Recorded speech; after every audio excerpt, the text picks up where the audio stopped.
Here I stand as a strong black man, having done all I can to please my fellow man. I don't understand why that knife is in your hand. After doing all I can as a strong black man, I'm gonna take my stand as a black man.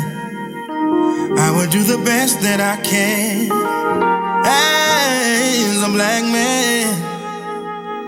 I stand on my own as a black man. I'm gonna sing my song. Hello, and welcome to another episode of Black Man Heal. Say how you feel, brother. I am Valerie Kelly Bonner, the Executive Director of SOAR, and I have with me the wonderful Jarel, and I'll let him introduce himself to you. Yep. Hello. Jarel again, back again, the grad intern for SOAR. And yeah, I'm ready to dive into our conversation today. Let's go. Yeah, so today we're going to be talking about healing through connections, so strengthening the family and friends relationships as it relates to black men, and aiding in that emotional healing within the black men community. Before we kind of dive in, I do have some statistics here just to kind of, dive into the conversation a little bit more. So according to the American Psychological Association, individuals with close family and friend relationships report 50% higher levels of overall well-being and lower levels of anxiety and depression. And according to the CDC, so that's the Center of Disease Control and Prevention, data shows that black men with close family connections are more likely to experience a higher sense of self-worth. Close relationships reduce feelings of isolation, which is key to maintaining mental health.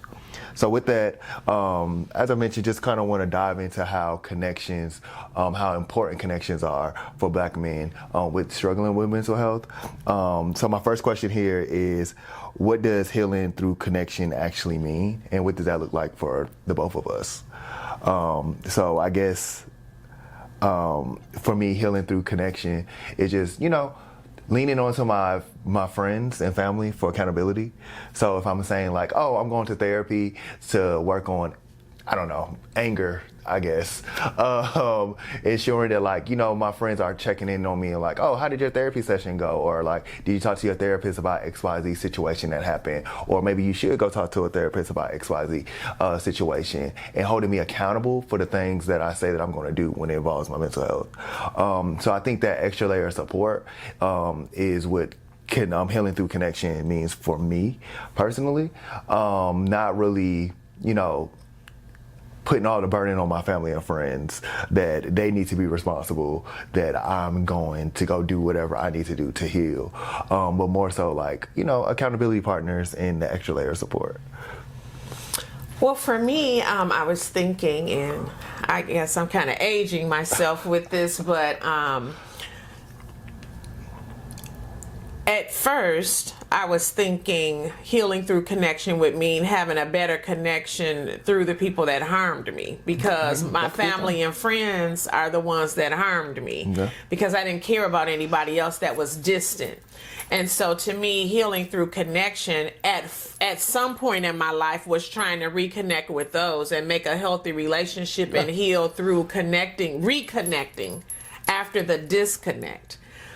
That doesn't work always. Yeah. And so then you have to find some other way to connect it. And even connecting with a power higher than yourself doesn't always work. That's true.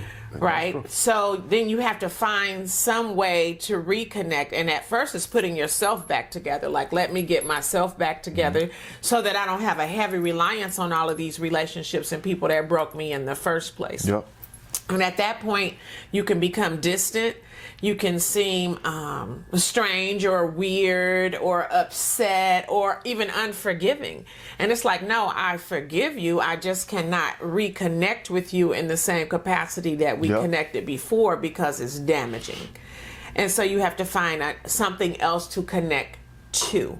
And even if that's therapy, then that therapist would still give you some tools so that you can stay healthy when you have a disconnect with something or someone. No, I like that because in order for you to even move forward, you do have to reconnect with yourself and figure out what the root of the cause was, issue was, and then, you know, defining within yourself how you're going to establish those reconnection pieces with others, because people can harm you, people do hurt you, and then that burns that bridge, and then you're like, how do I move forward with this? They want this relationship with me. They want to connect with me. They want to provide support for me, but they also harmed me.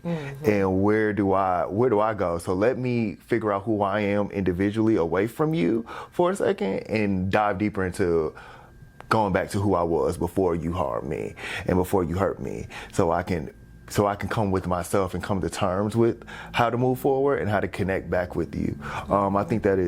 I think that was important. I think that is something I really didn't think of when it came to connection and how do you heal from connection and how do you build those connections? How do you continue to reconnect with family and friends and your support system in that way? Well, people look at forgiveness as I've done something to harm you or strain this relationship, so we're going to get over that and go back to the way things were. And some people do that. Like, okay, we back cool. We about to pop a bottle, or whatever. I'm not that person. I'm not that person. Like, I'm going to keep that distance so that won't happen again. Yep. Because if it happens again, that would be on me. And because I allowed up. you. Yeah. Turn the tables over. Yeah, I allowed you back into that space at the same capacity you were before. And as human beings, I think you would automatically have a resistance or a barrier or a boundary with that person anyway. You know, because they're a trigger. It is. Because I went through something like that with several people in my life. And it's a weird tension. I don't know if they felt it or if I was just the one feeling it. I'm like, our friendship broke. We were really close friends. And now there's this weird animosity between us that I'm feeling and like tension. It's like, I want to open up to you. I want to be there for you. I want to support you. I want you to do the same for me. But because you have hurt me and you have harmed me in the past, our relationship is never the same. It is not going to be the same. And how do I move past that? It's like, because I kind of sort of don't forgive you, actually. Yeah. I'm trying to convince myself to forgive you so I could connect back with you. But in reality, that's not what's happening. In reality, what I am doing is I am faking it. I am faking this entire relationship that we have with each other in order to, to not have conflict in a way. Although conflict is what caused us to, not be friends anymore. And then we rekindle whatever friendship that we may have had. And now I'm pretending to be pretending like, oh, we're so friendly, buddy, and it's not. Because you can't forget. You can't. You cannot. Can't forget. So people say forgive and forget. You cannot forget. No. So you can forgive, but you have to establish what that connection to that person will be, if anything. Yes. And you have to define that. Yeah, and then how do you, and I think the struggle that I always have is, okay, I forgive you, I don't forget, but like, how do I not hold this above you? Because that's what forgiving is, letting that go. And I'm holding whatever situation that happened above your head in a way and not saying it. But I'm like, I know that you hurt me. And I know, like, I'm not going to allow you to do this again. And so I'm not allowing myself to get close to you but you think that we are. So it's like, in reality, am I actually forgiving you? Am I actually, what am I actually doing here? And it's like, there's no connection piece. There's no support there, or at least on my end. I cannot speak for their or how they felt about our friendship, relationship, whatever it may have been. For me, it's kind of like, I don't know where no, there's a wall here that I am peeking over to even be your friend and to move forward. But I think for me, it's always the struggle with forgiveness. See, my cutoff game is strong. I've had so many funerals for people who are still alive, to the degree that I even created an obituary. I have it. It's called a problems obituary, and I have tea that I sip, and it's a whole program like a funeral. Oh my goodness, she wears black, and she's mourning the friendship. I am dead ass. I can share that obituary with you. Oh my goodness. And it has a couple of little scriptures in there, and I play a song just like a real church service. But I tell people, then after that, you're done.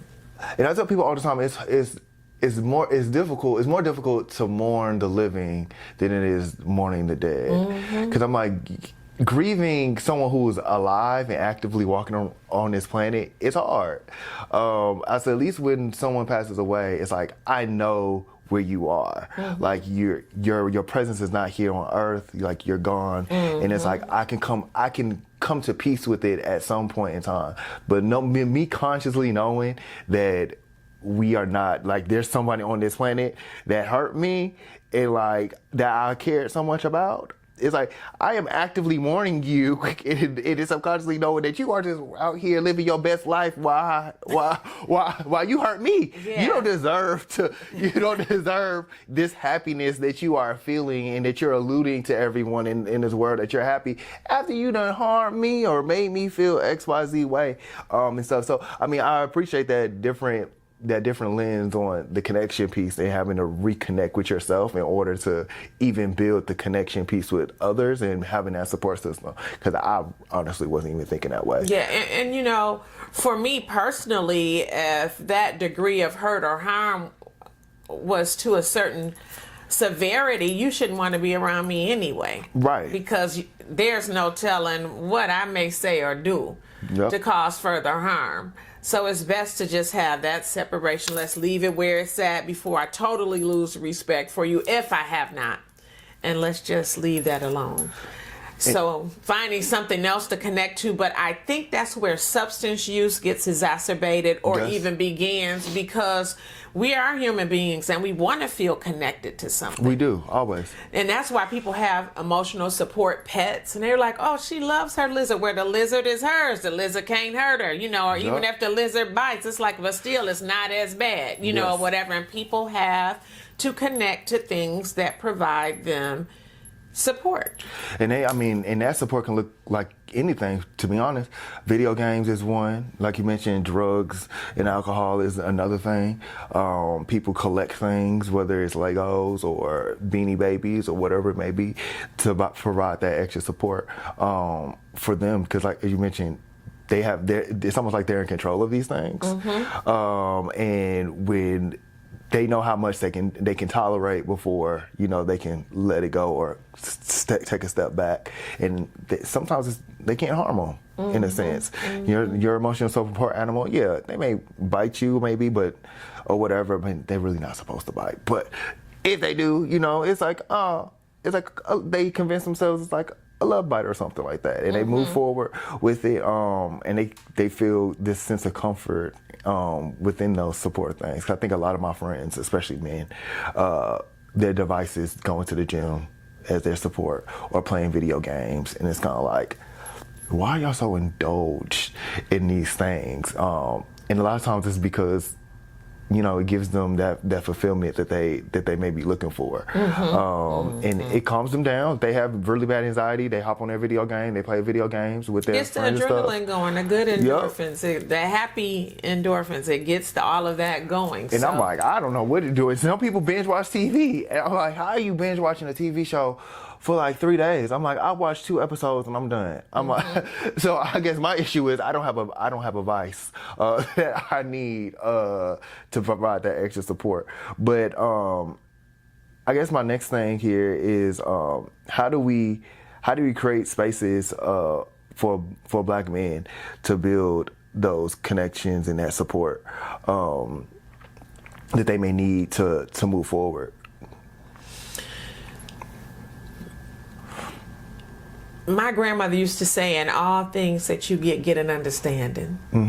And so you have to understand what it is that they need. What type of space is it that they need? Yeah. You know, I think as women, we naturally nag a man. Like if he's in his cave and he's trying to rebuild and regroup, or just in relationships in general, if some person gets hurt and then they retract themselves and isolate themselves, then the person who is the perpetrator or not, just like, I haven't heard from you, come here, you know, what's going on? Like reaching in the cave at the bear, and the bear back in the corner like, I don't want to come out, and people are starting to grab, you know, and come out, we haven't heard from you, I need you to do this, I need you to do that.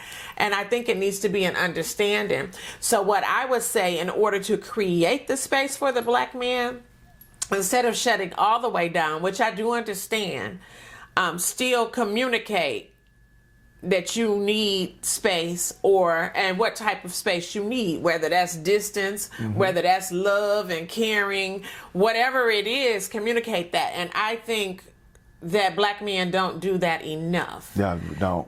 No, they hold it in, and, you know, they don't say anything. And I think it's okay, because in a sense, I'm saying you really can't hold me, let's just say in a relationship, you can't hold me accountable if you haven't told me how I've wronged you. Yes. Of what I've done wrong. Right. So you have to communicate to me what type of space or environment I should be creating for you, so that we can be happy in this space together. And then I must agree or accept for it to work. Yes.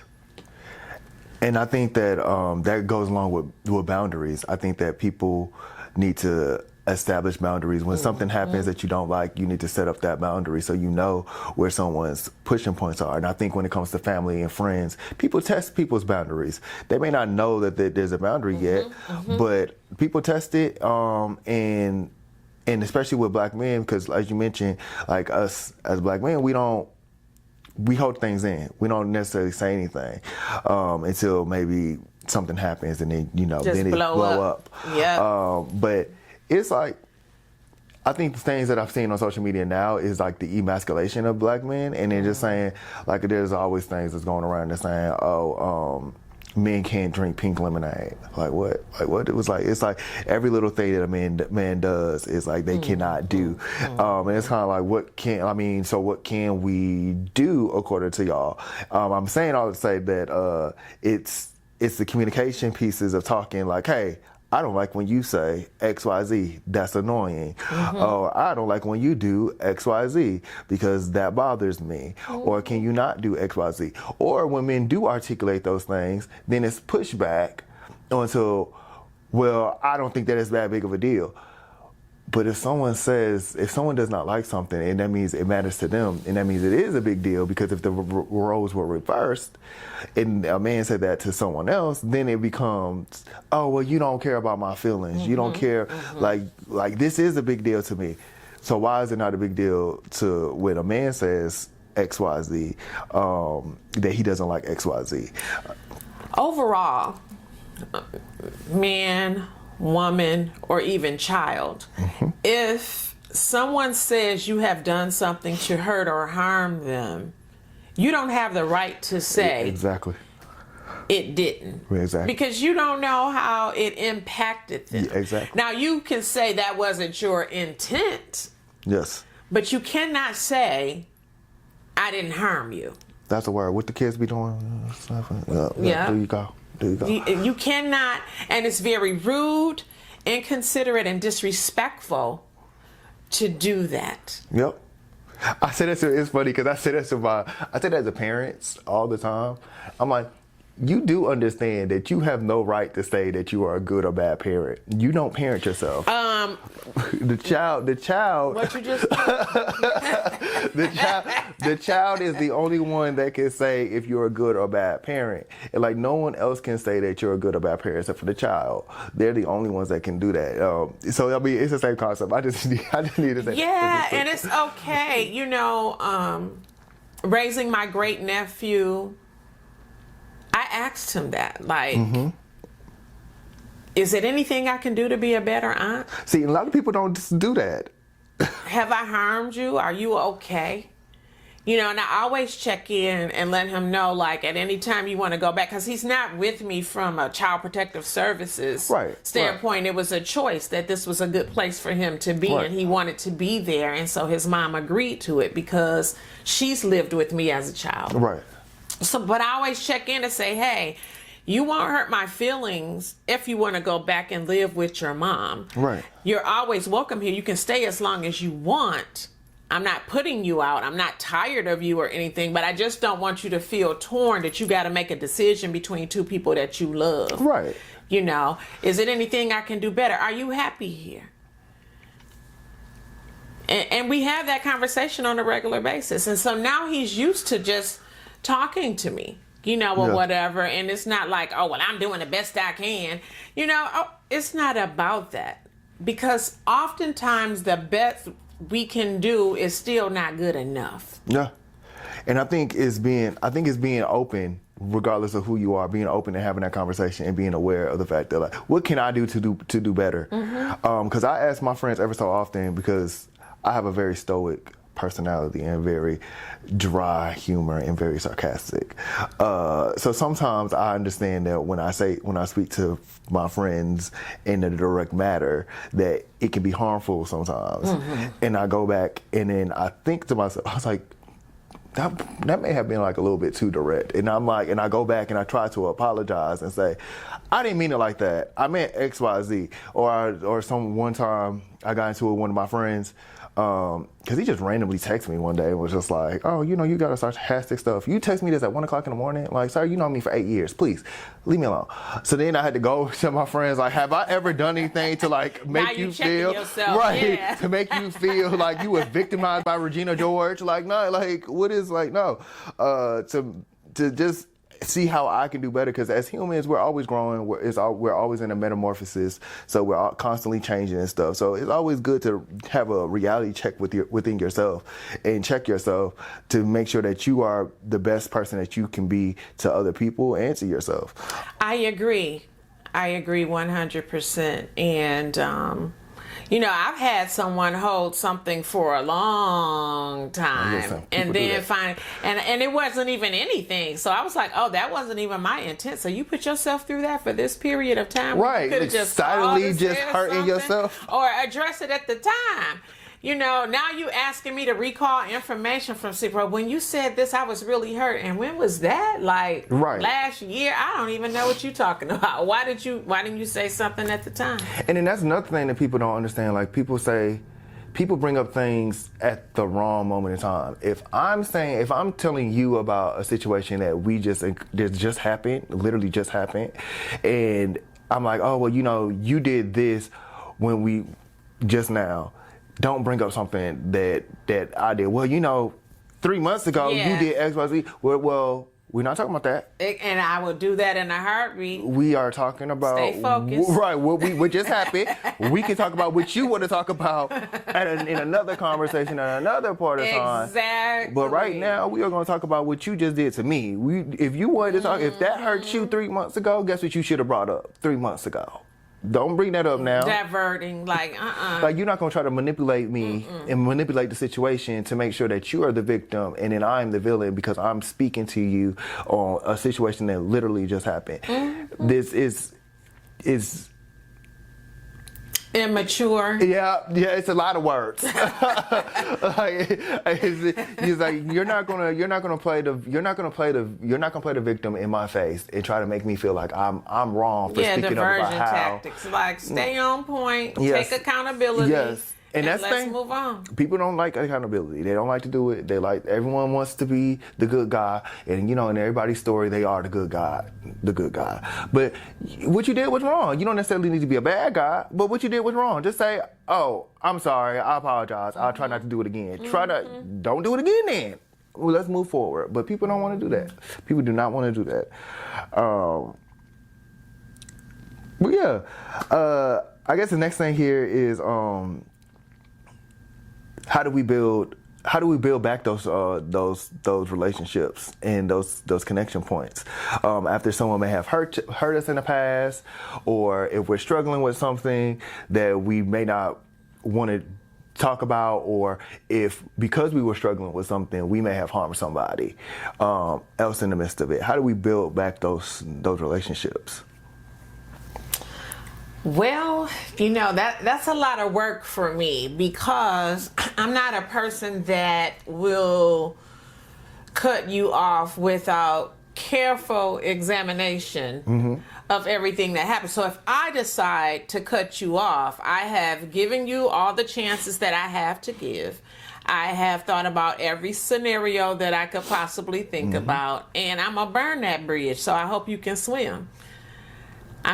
There's no coming back. But in situations where I am forced to, and I can use my mother for example, you can cut off a parent, but kind of not really. You can distance yourself. You can try to, but that's still your parent. And when my mother got sick and I was the only one that could really help her, then I had to try to mend that. Yeah. Right. And I did that by letting her know I'm in charge of this situation. And I'm not trying to tell you have to kiss my ass or bow down to me or anything because you need me. But what I am saying is the mother-daughter dynamic that I grew up with is not going to be present in this situation. You cannot bully me, lower your expectations of what I have to do, because I don't have to do anything. And let's just set some boundaries with you showing appreciation that I'm even here after the abuse mentally and physically that I had to take from you. It's hard for me to even sit in this space with you right now. And part of me is okay with you being in this situation because I feel vindicated. Like, now you know how it feels to suffer at the hands of someone who has more power than you, and you don't deserve it. So part of this is karma, and I did tell her like part of this I'm okay with. Now you see how it feel, and bringing it up to her to let her know that, I don't feel totally bad about this situation, but I'm going to help you. Right. And so I think being honest in that situation.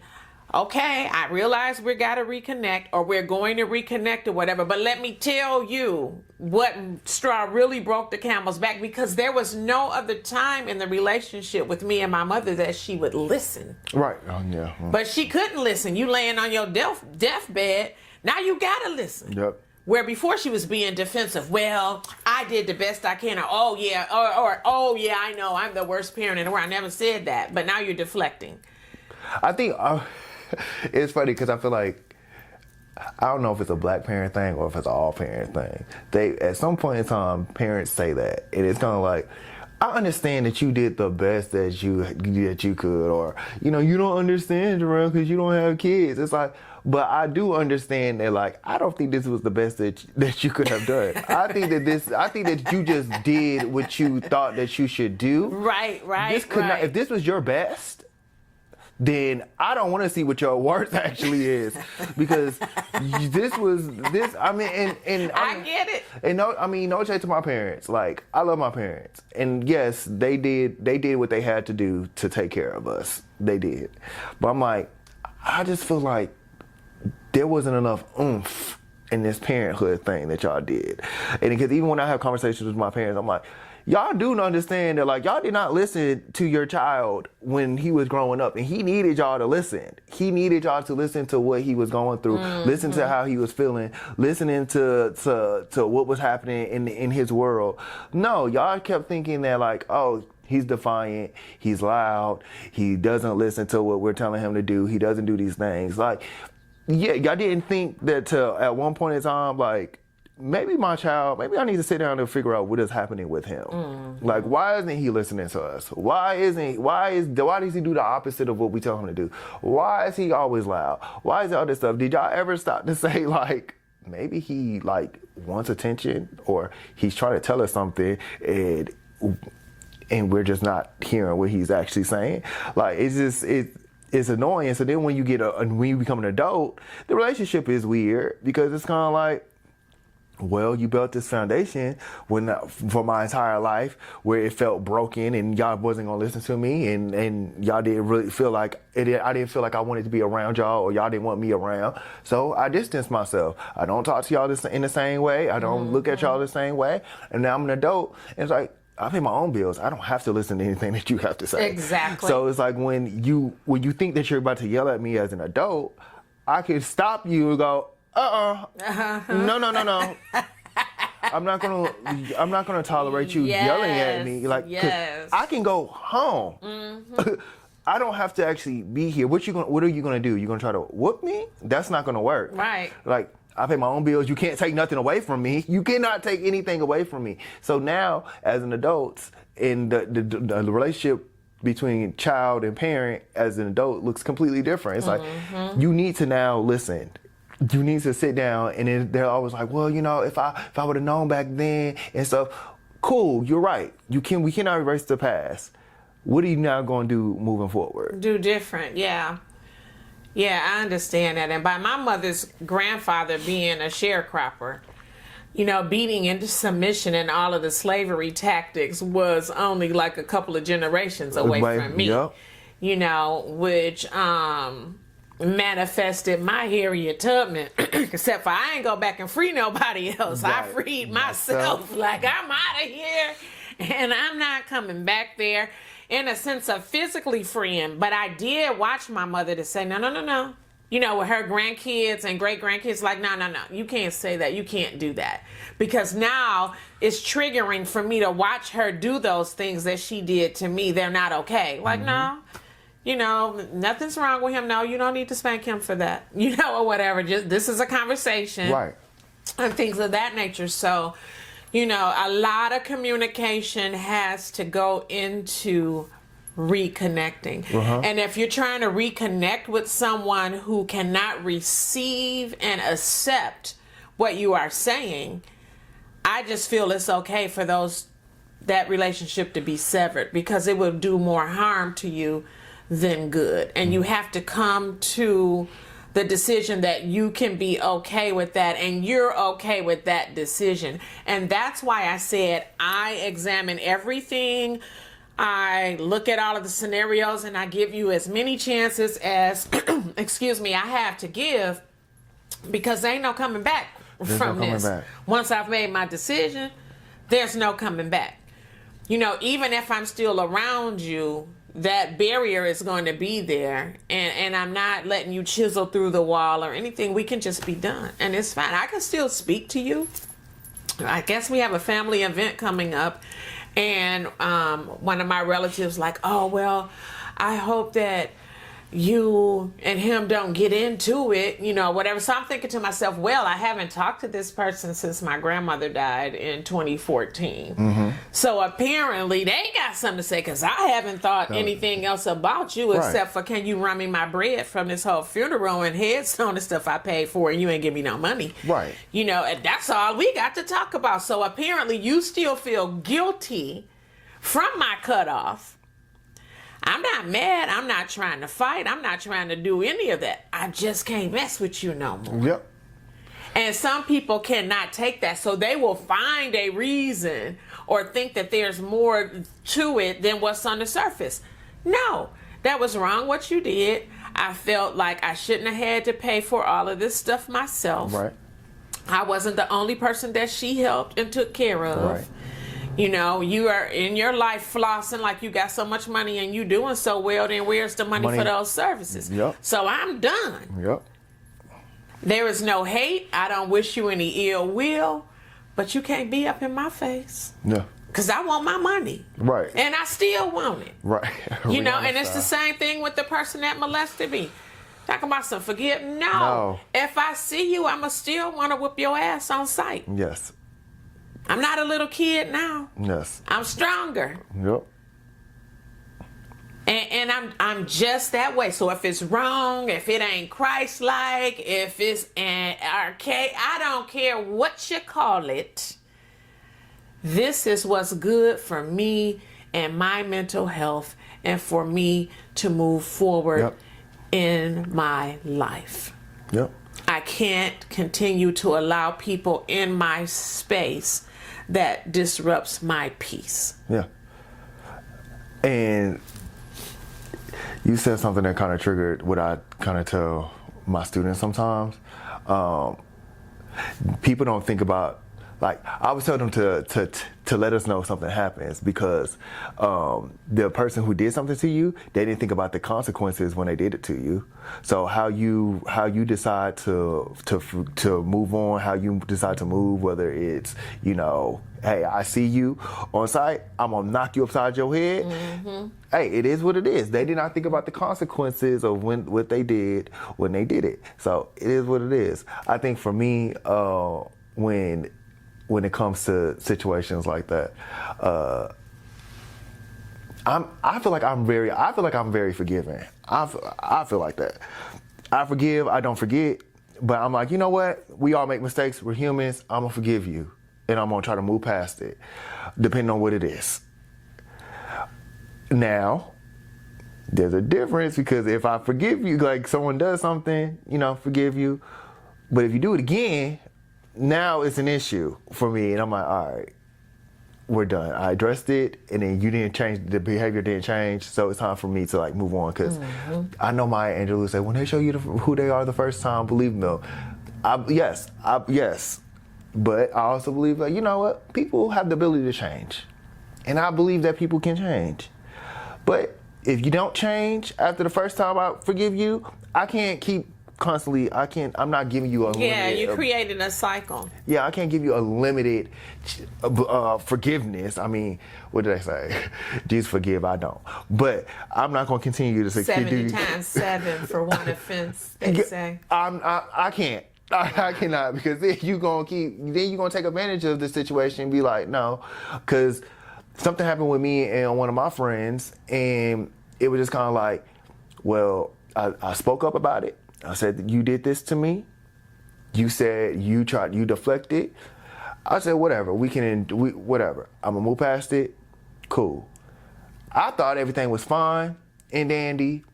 Gave them a week to like cool off.